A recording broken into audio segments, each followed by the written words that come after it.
Hi everyone, it's Emma from Misfit Gardening and this is the peach wine. So we're going to keep on going. This is what it looks like after I added the Camden tablet in. So I've actually had this going for 2 days. And it's time to start looking at adding the yeast and things in here. Okay, so at this stage, this is where you start adding things like your yeast, your acids and your tannins and things. Now, I don't have any of the tannin powder, I've run out, but an old brewer's trick is to use a really strong cup of tea. So I've got 2 tea bags here, and I'm going to be making a very strong cup of tea. Don't add sugar or milk, you just want good, good strong tea. And when it gets cold, I'm gonna pop it into here, and that should add the tannin balance that's needed for this batch of wine. I'm also adding the grape juice concentrate. I'm gonna go ahead and add that now.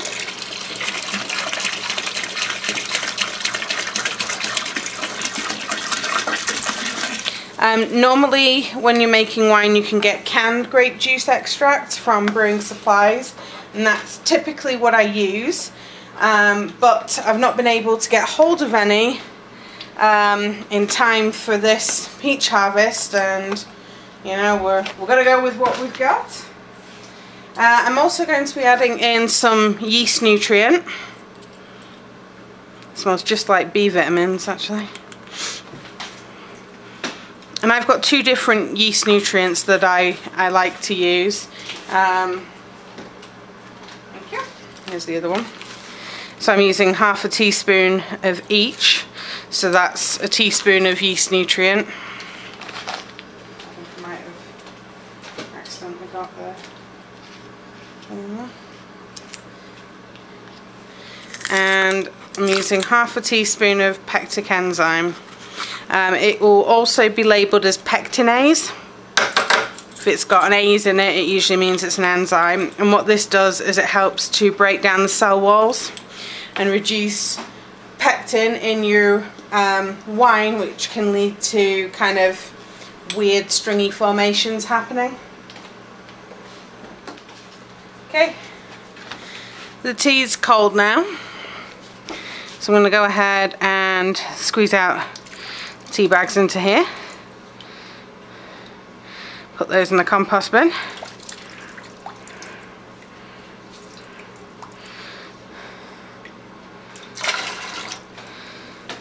I used 2 tea bags of English tea just because I knew it was going to be stronger, and I want to make sure there's plenty of tannin in this. Now the last thing I need to do is pitch the yeast. And for best results you can do what's known as a yeast starter, which is where you make up a mini solution with sugars and nutrient in it, and you want that stirring, you want it to be all frothing, so you know that the yeast is working well. Or you can do what we're doing here and just adding it in.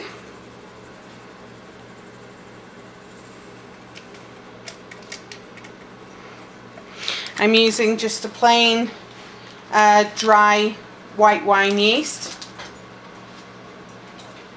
A lot of people use champagne yeast. I'm just going to give it all a good stir.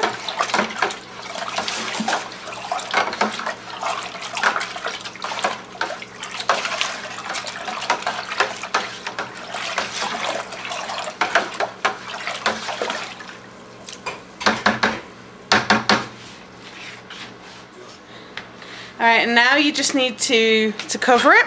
I'm just using a tea towel. This just happened to be one that my parents sent me for Christmas.